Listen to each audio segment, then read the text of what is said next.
தமிழ்நாட்டுல ஒரு காலத்துல ஒரு இன மக்களுக்கு குலத்தொழில், பணமேறும் தொழில், மரமேறும் தொழில், குலத்தொழில்.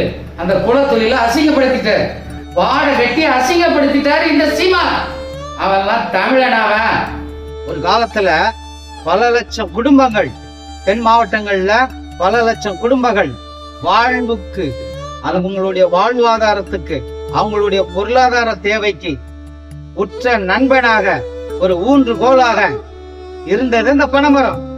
சுமாரா ஒரு பனை விதை விழுந்ததுன்னு வச்சுக்காங்க, இல்ல நம்ம போட்டோன்னு வச்சுக்காங்க, ஒரு 15 இருந்து 20 ஆண்டுகள்ல அந்த பனைமரம் தயாராயிடும். பதநீர் கொடுப்பதற்கு வாழைகளை கொடுத்து நெல்லு விவசாயம் பண்றோம், உளுந்து விவசாயம் பண்றோம், வாழை விவசாயம் பண்றோம். அதெல்லாம் குறுகிய காலம். ஆனால் ஒரு பனைமரம் 15 வருஷம், கிட்டத்தட்ட 15 இருந்து 20 வருஷம் பலன் தரும். கிட்டத்தட்ட 100 ஆண்டுகள், 1 வருஷம் 2 வருஷம் இல்ல, 100 ஆண்டுகள் பலன் தரக்கூடிய அந்த பனைமரம் தோழர் என்ன பண்ணியிருக்காரு, அதுல போயிட்டு கல் இறக்கியிருக்காரு. இந்த இளைய தலைமுறைக்கு அருமையான வழியை காட்டுறாரு. சாராயத்தை குடிச்சு நாசமா போனீங்க, கஞ்சாவை குடிச்சு நாசமா போனீங்க, இப்ப கல்ல குடிச்சு நாசமா போங்க. கல்லு குடிச்சா மட்டும் போதை ஏறாதா? சுண்ணாம்ப தடவையாச்சுன்னா பதநீர், சுண்ணாம்ப தடவலன்னா கல்லு. ரெண்டையும் வேற வேறையா கொடுக்கல.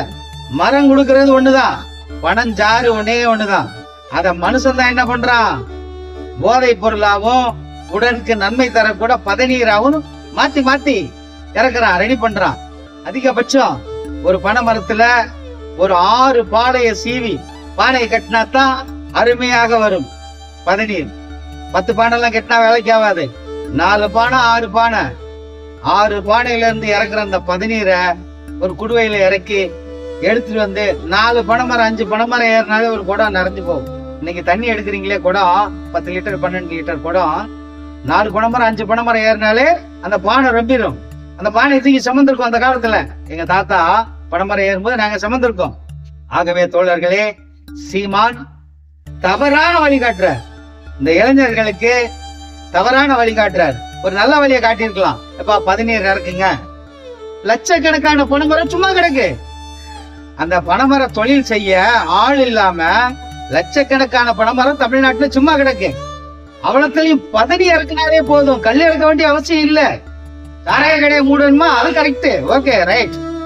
டாஸ்மார்க்க மூடணுமா, ரைட்டு, மூடு, போராட்டம் பண்ணு, தப்பே இல்லை.